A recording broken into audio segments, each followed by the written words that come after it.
Hello, my name is Chef Danielle Gleason with the National Center for Hospitality Studies with Sullivan University. I'm here today to teach you the basic fundamentals of pasta making. Many people are used to the dried pasta that we purchase in the grocery store, made with semolina durum wheat flour. And today I'll be showing you a method in making that pasta with semolina, all-purpose flour, eggs, olive oil, a little bit of milk, and salt.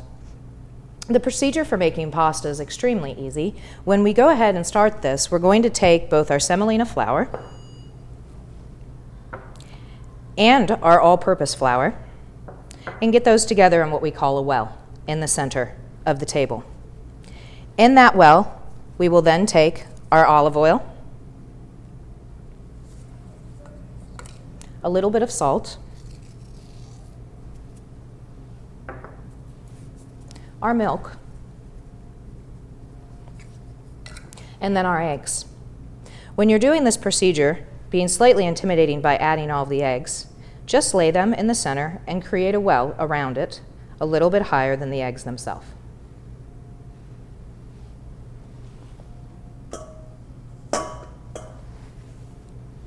As you mix the pasta dough, make sure you carry all those liquids back into the center and mix them together as a homogeneous mass to create the dough. One thing we need to remember when making fresh pasta is we do not want to mix it too much. When we're making bread, we want to create a structure with gluten. In making pasta, we don't want to go forward with that.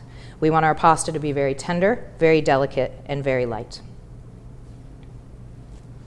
As I mix this together, you may find, especially if you have a high humidity area, that you're going to have to add just a little more flour to allow it to come together.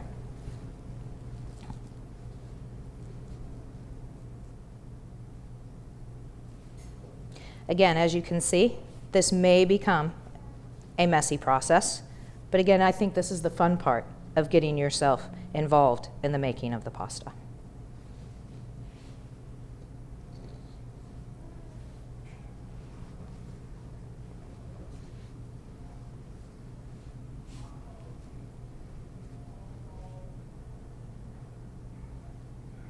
Gloves are not necessary unless, of course, you'd like to stay clean. The main reason we use gloves in any sort of cooking is to not contaminate that food with the germs we may have in our hands. So make sure through sanitation that your hands are very clean, or if you wear gloves, that you switch them out if they've been damaged at all in the process.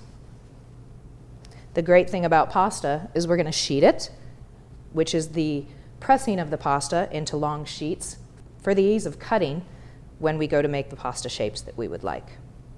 Now with this pasta dough, one thing we need to remember, after we get it mixed, all doughs need to do something that we call resting.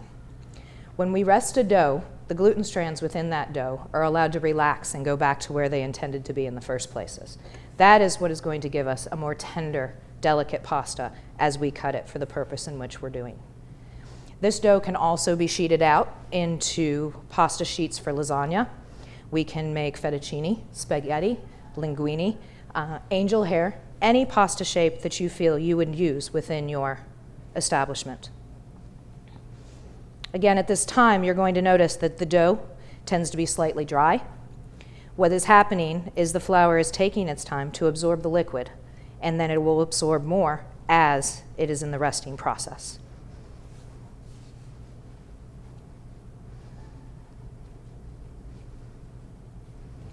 Again, in the kneading process, be sure that you don't work it too much. You just want to make sure that you bring it together into one homogeneous mass. Homogeneous mass being that many ingredients coming together to create a structure that they normally would not, to become one. After you have gotten your pasta dough completely mixed, you want to set it aside, cover it with plastic wrap or a damp towel, and allow it to do what it needs to with the gluten relaxation.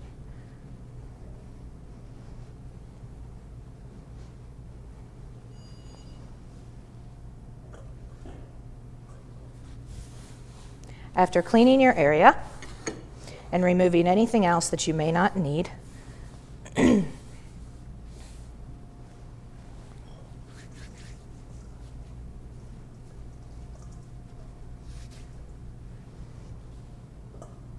one of the main reasons you want to clean your area after making fresh pasta dough is you will find that there are many dry ingredients that are left that we would not want in the fresh pasta after it's relaxed. It will be very soft and supple and extremely easy to work with. We tend to use a metal bench scraper to clean our tables. A plastic one would be fine. Oftentimes in making pasta, we'll have a ruler available to make sure that we have exactly what we need in the shapes and the sizes. Now, in the making of the pasta dough, we have to think about what shape we're making and where we're going to go with it. If you have a pasta machine available, that pasta machine will normally come with several attachments that will make the pasta shapes that you're looking for. If you do not have a pasta sheeter to go ahead and do that, which most people may not have one available, we do have the benefit of the rolling pin.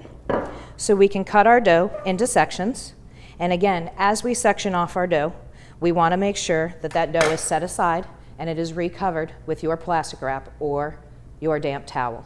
Again, when we stress damp, we don't want it to be wet, we just want enough moisture to keep the top of that dough from drying out. After having that piece of pasta dough that you're ready to work with, again, remember, don't work it too much. Just get it to a nice shape, which you'll feel most comfortable working with. Set it down on your board. You may at this time use either semolina flour or a high gluten or bread flour, being that it won't be absorbed too much into that dough to create it to make it into a dry dough.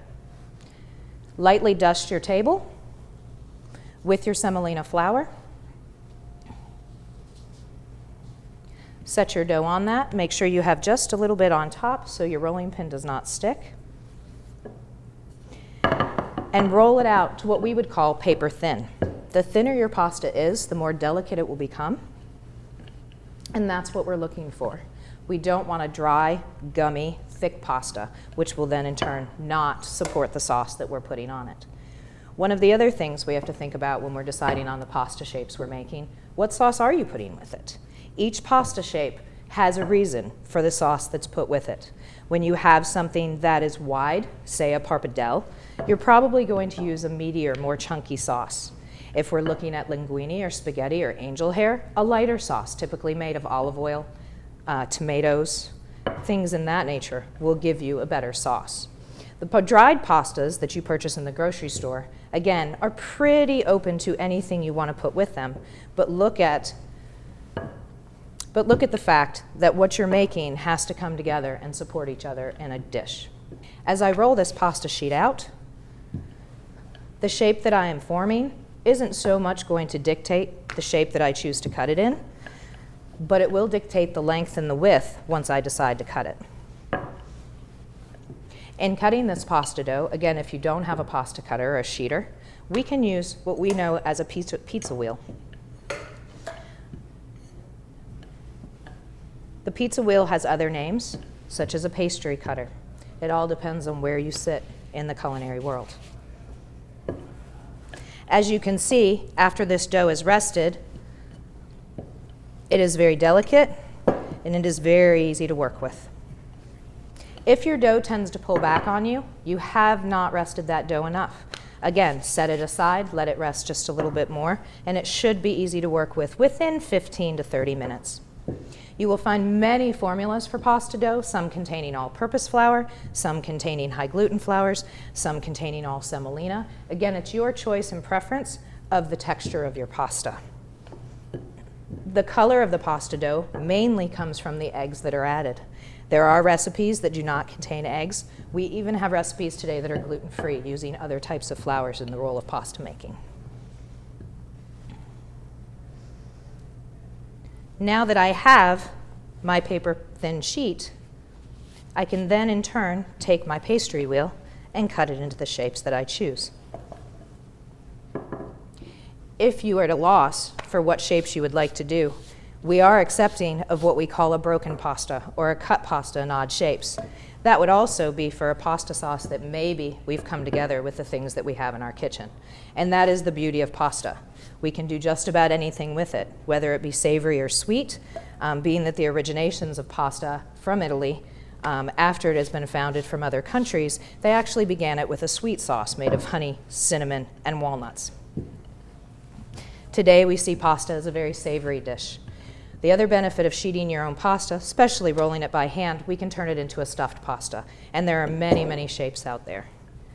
In doing your own research, you'll be able to find multiple sources to figure out what you would like to do with your pasta, how you would like to shape it, and how you would like to cut it.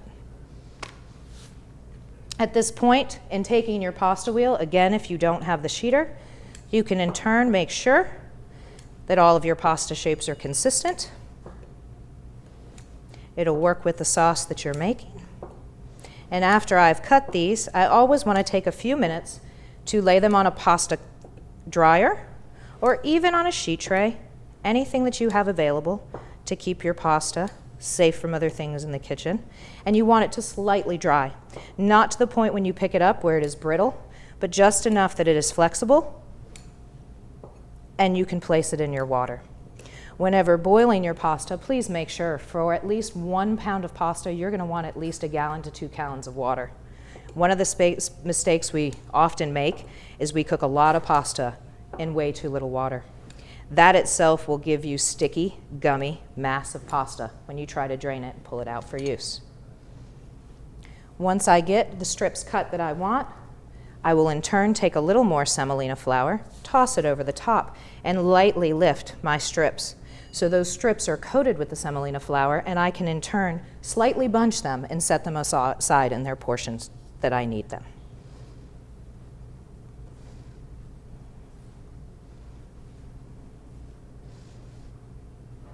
And there we are with our fresh cut, hand cut pasta. There are many, many types of flour that we can make our pastas with. Paying attention to your fresh ingredients, making sure this happens in a quick fashion, placing it aside for no further contamination and for the use that you're going to use later.